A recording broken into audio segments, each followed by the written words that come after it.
Moving on now to the Phoenix Suns, 31.5, which this team, I have no idea what to do with. Last year, their line was 47.5. I locked the over on that. You went over as well. Are you raising your hand? I can't really see. No, I was like, I'm ready to lock in what I'm doing. Oh, okay. They won 36. So their line was 47.5. They won 36 last year because that was just kind of a train wreck. But I have over with a question mark written down here just because the talent they have on the roster feels like they could win 32 games. Like such a low line, 31.5.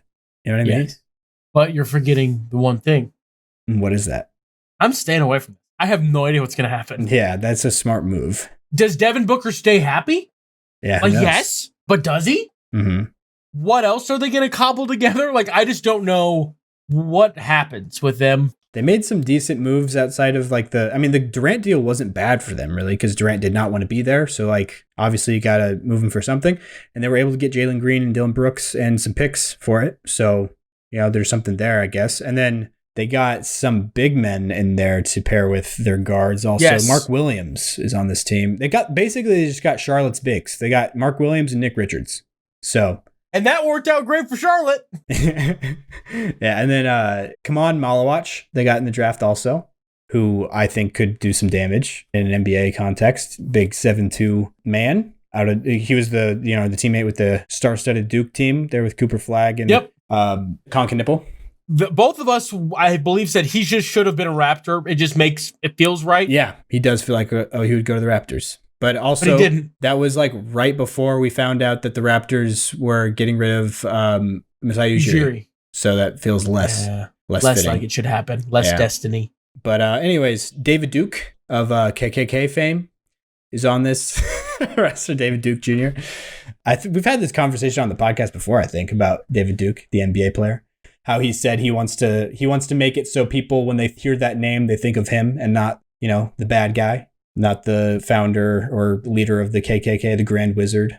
Oh, I didn't know that was that guy's name. Yeah. The only thing I know about him is in that movie where, who says good soup? I have no idea. That is not in my wheelhouse. He plays the edgy guy in Star Wars, in the new Star Wars is.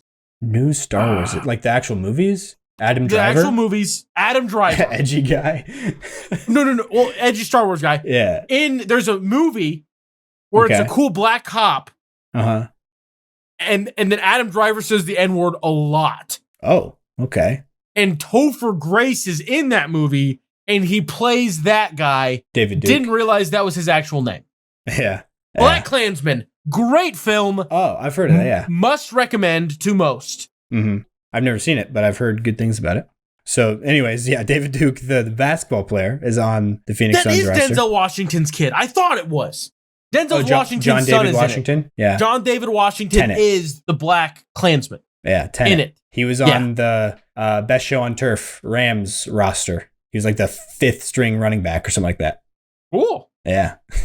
More you know. The Suns, you said stay away, right? Yes, because I have no idea what's going to happen with the Phoenix Suns. I think that is a very smart pick. Other than they'll be drippy because they've got cool uniforms. Yeah, they do. Uniforms, I think. They've got some of the best. And like when I say that, it's not like the caveats of like the classics, like the Celtics and the Lakers and the ones that you're just like, this feels right. Mm-hmm.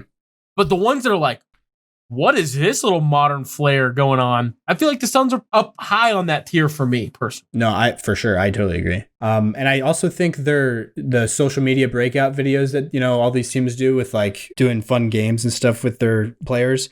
Yeah. Are the Suns good? Yeah. It seems like they've got some of the best chemistry. They've got good vibes for whatever reason. Oh, that's cool. Yeah. So that's why I kind of feel a little bit better about, like, it's such a low number, 31.5, that I feel like they could surprise people. They've got a new rookie head coach, Jordan Ott, like a really young guy, young tactician type of X and O's guy. A Missoula-esque where it's just like this should work. Mm-hmm. We might be jumping in early, but this should work. It feels like the trend with those types of coaches recently is like their first season in, they do really well. So yes, but usually those guys feel like they're handed better rosters that are like, know what's going on than this. It feels like personally, but maybe like not. The thing is, they lost KD obviously, but they've got little smaller pieces in there. They've got good depth. They've got Book. They've got a star, so they can do a lot. Like I think people are just viewing it as like this is what they won last year, 36, and now they are worse than their roster was last year, so they should win less.